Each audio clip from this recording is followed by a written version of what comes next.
మీ ఎలాంటి వ్యాపార ప్రకటనలకైనా వెంటనే మా ఛానల్ సంప్రదించండి. కర్కాటక రాశి వారికి జాన్యువరి నెల 2026వ సంవత్సరంలో గోచార ఫలితాలు ఏ విధంగా ఉన్నాయో సశాస్త్రీయమైన పద్ధతులు తెలుసుకునే ప్రయత్నం చేద్దాము. ఇందులో ఎక్కువ గ్రహాలు మనకు అనుకూలంగా ఉన్నాయని మీరు అంతా ఎగిరి గంతి వేయవలసినటువంటి ఏమి ఉండదు. వ్యక్తిగతమైనటువంటి జాతకంలో ఎక్కువ గ్రహాలు అనుకూలత ఉన్నట్టయితే అప్పుడు మనం దాన్ని సంతోషపడవలసినటువంటి విషయము. అది జీవితాంతము పుట్టిన దగ్గర నుంచి అంతిమ శ్వాస వరకు కూడా అది పర్మనెంట్గా ఉంటుంది. 100%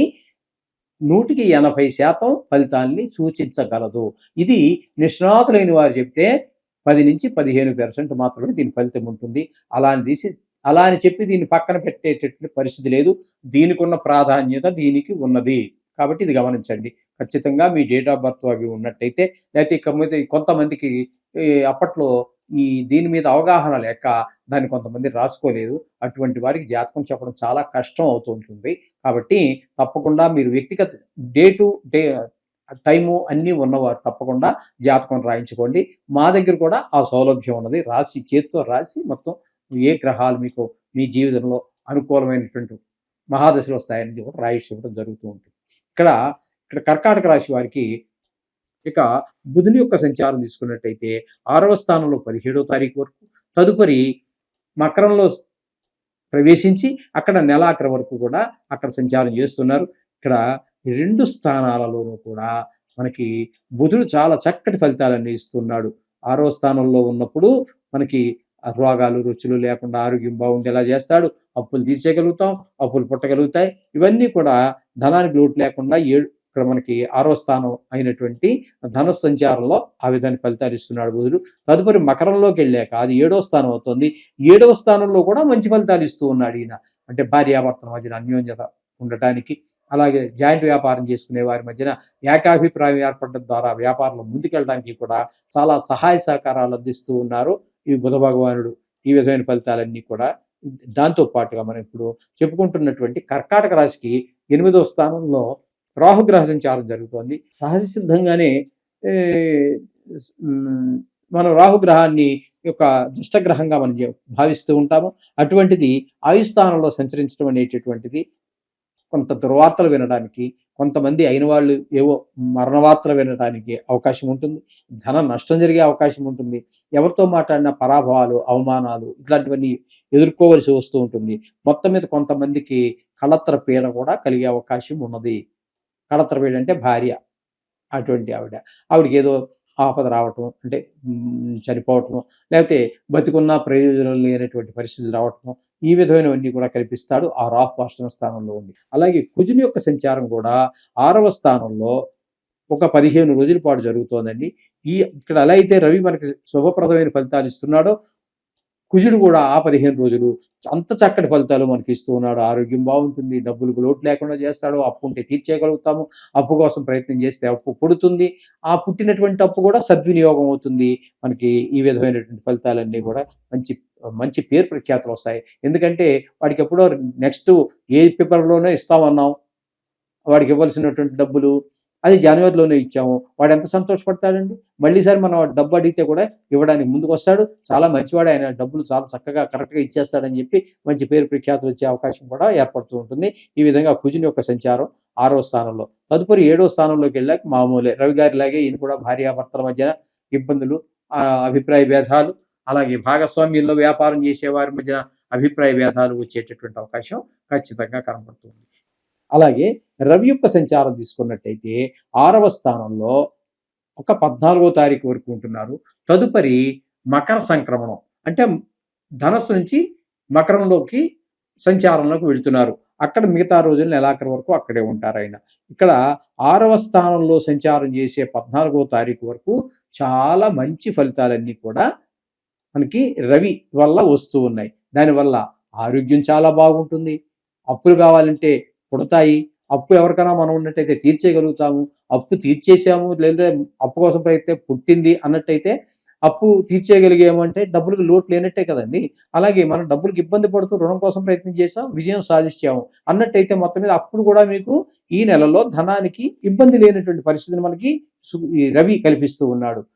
వీటికంటే ముఖ్యమైనటువంటి మహాభాగ్యం, భాగ్యం కంటే కూడా గొప్పదైనటువంటి మహాభాగ్యం, ఆరోగ్యాన్ని కూడా మనకు ప్రసాదిస్తూ ఉన్నాడు. అలాగే మంచి పేరు ప్రఖ్యాతులు వస్తాయి. అలాగే మంచి పేరు ప్రఖ్యాతులు వస్తాయి. అలాగే కొన్ని చోట్ల మనకి శత్రువులుగా ఉన్నటువంటి వాళ్ళు కూడా మిత్రులుగా మారిపోయేటటువంటి అవకాశం అంతా కూడా ఈ రవి 14 రోజుల పాటు సంచారం. తర్వాత సప్తమంలోకి వెళ్ళాక భాగస్వామ్యంలో వ్యాపారం చేసేవారితోటి భార్యాభర్తల మధ్యన భిన్నాభిప్రాయాలు ఉంటూ ఉంటాయి. ఎప్పుడు కానీ భిన్నాభిప్రాయాలు భార్యాభర్తల మధ్య కావచ్చు, జాయింట్ వ్యాపారస్తుల మధ్య కావచ్చు, ఎవరి మధ్యనైనా సన్న భిన్నాభిప్రాయాలు వస్తే అది ముందుకు వెళ్ళటము కష్టము. ఆ వ్యవహారము అర్థమైంది కదండి. ఏకాభిప్రాయం ఉంటే చాలా చక్కగా ముందుకు వెళ్ళేటువంటి పరిస్థితులు ఉంటాయి. అంచేత దాన్ని మీరు స్వయం కృషితోటి నివారించుకోండి. మిగతా భారం అంతా దేవుడి మీద వేసి మీరు నిత్యం చేసుకునేటటువంటి నవగ్రహ జపాలు చేసుకోండి. ద్వితీయ స్థానంలో కేతుగ్రహ సంచారం. ద్వితీయ స్థానంలో కేతుగ్రహ సంచారం వల్ల ధనానికి ఇబ్బంది పడవలసినటువంటి పరిస్థితి వస్తుంది. అలాగే మన ప్రవర్తనలో తేడా ఉంటుంది. ఎక్కువగా చెడు వైపే ఆకర్షితులయ్యేటటువంటి అవకాశం చాలా ఎక్కువగా ఉంటుంది. ఈ విధమైనటువంటి పరిస్థితులన్నీ కూడా కనబడుతూ ఉంటాయి. ముఖ్యంగా నేత్ర సంబంధమైనటువంటి ఇబ్బందులు ఎవరికైనా ఉన్నట్టయితే వారికి కొంచెం ఎక్కువగానే అనుకూలత లేనటువంటి గ్రహం కేతు గ్రహం ఉన్నది కాబట్టి ద్వితీయ స్థానంలో ఆ నేత్ర వ్యాధులు కొంచెం ఎక్కువ అయ్యేటటువంటి అవకాశం ఉంటుంది. తగు జాగ్రత్తలు తీసుకోండి.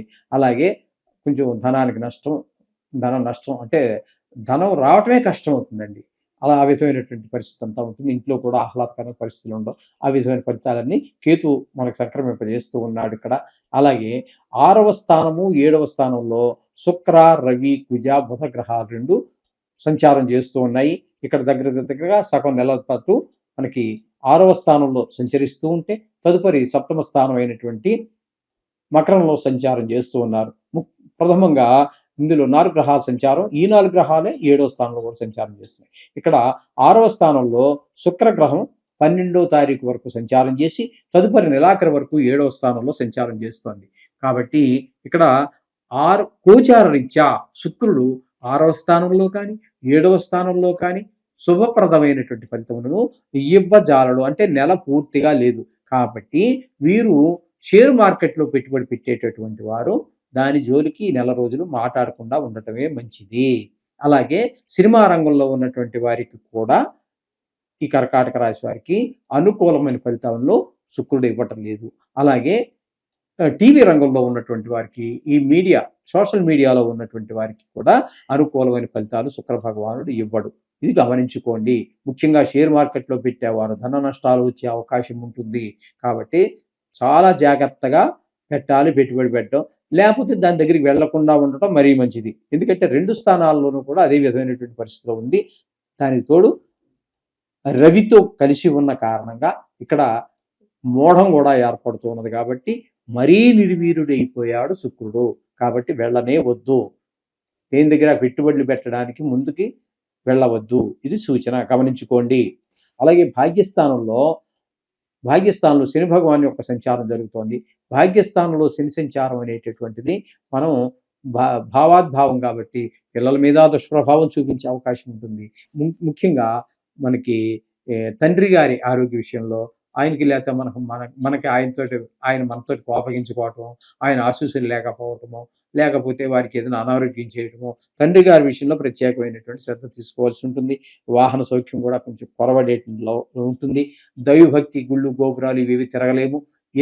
ఏదో కాస్త మనస్సు ప్రశాంతంగా పెట్టుకుందాం, ఇదే గుడికి వెళ్ళి కరగంట కూర్చుంటే ఆ దేవుని ప్రార్థిస్తే అనేటటువంటి అభిప్రాయం మీలో ఉన్నా కూడా దాన్ని కూడా సాగనివ్వడు ఈ శని భగవానుడు. ఈ విధమైన పరిస్థితి అంతా కనబడుతూ ఉంటుంది. ఇకపోతే వ్యయస్థానంలో గురు సంచారం. ఈ వ్యయస్థానంలో గురు సంచారం అనేటటువంటిది ధన వ్యయము, ధన నష్టము. ఈ ధన నష్టం అంటే ఎవరో మోసం చేసి తీసుకుపోవడం, ధన వ్యయము అంటే ఖర్చు అయిపోవటం, ఇట్లాంటివన్నీ కూడా ఉంటాయి. శత్రుభయం, మనోవిచారం, ఈ విధమైనటువంటివి కూడా ఉంటూ ఉంటాయి. అయితే వ్యయస్థానంలో గురు సంచారం అనేది మిగతా గ్రహాల వ్యయస్థానంలో సంచారానికి చాలా తేడా ఉందండి. ఎందుకంటే ఈ గురువు వల్ల కూడా అదే ఖర్చు అవుతుంది. కానీ ఈ అయినటువంటి ఖర్చు మీకు శుభప్రదమైన ఫలితాలు ఇచ్చేటట్టుగా ఉంటుంది. ఒక ఇల్లు కొనటానికో, లేకపోతే హాస్పిటల్లో ఉండి వారికి ఎవరికో ప్రాణాపాయం తప్పించడానికో, లేకపోతే ఒక టీవీ కొనడానికో, ఒక కారు కొనడానికో, మొత్తం మీద మీ పిల్లల్ని ఏవి చదువు కోసం వ్యయం చేయటం, డబ్బు వ్యయం చేయటం, ఇవన్నీ కూడా మనకి శుభప్రదమైనటువంటి ఖర్చులు. ఈ విధమైన ఖర్చులు మాత్రం మనకి ఈ కర్కాటక రాశి వారికి గురువు అందిస్తూ ఉన్నాడు. ఈ విధమైన ఫలితాలన్నీ కూడా మనకి జరుగుతూ ఉంటాయి. ఇక్కడ కర్కాటక రాశి వారికి మనం చెప్పాలన్నట్టయితే రవి పాక్షికంగాను, కుజుడు పాక్షికంగాను, బుధుడు కూడా పాక్షికంగాను సంచారం చేస్తూ ఉన్నారు, శుభ ఫలితాలు ఇస్తున్నారు. అంటే పూర్తిగా శుభప్రదమైన ఫలితాలు ఇచ్చేటటువంటి గ్రహం ఒకటి కూడా లేదండి.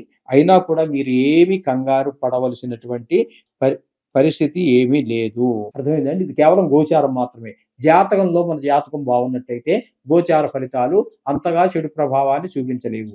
అయినా ఈ వీటికి పరిష్కారం కూడా ఈ జ్యోతిష్యాన్ని మనకు అందించినటువంటి మహామునీశ్వరులు చేశారు. కాబట్టి రోజు కూడా మనల్ని ప్రతినిత్యము కూడా మనం చెప్పుకుంటున్నాం. గత 2-2.5 సంవత్సరాల నుంచి మనం చెప్పుకుంటూనే ఉన్నాం. ప్రతిరోజు కూడా ఈ నవగ్రహ జపాన్ని చేసుకోండి అని చెప్పేసి. నవగ్రహ జపం అంటే శ్లోకాలే చదువుకోండి, వచ్చినవాడు ప్రకాశక మంత్రాలు, వేద మంత్రాలు చదువు, ఏదొస్తే అది చేసుకోండి. తప్పకుండా మీకు శుభం కలుగుతుంది. ఇంకా ఎక్కువగా బాధ అనిపిస్తే కాస్త ఆ నవగ్రహాల చుట్టూ ఒక 2-3 రోజులు, వారంలో 2-3 రోజులు తిరగండి. ఇంకా మీకు ఇక్కడ శని ప్రభావం ఎక్కువగా ఉన్నటువంటి వారికి 31వ తారీఖున వచ్చేటటువంటి శని త్రయోదశి రోజున తైలాభిషేకం కానీ నువ్వులు దానం ఇచ్చుకోవడం చేసుకోండి. శుభం.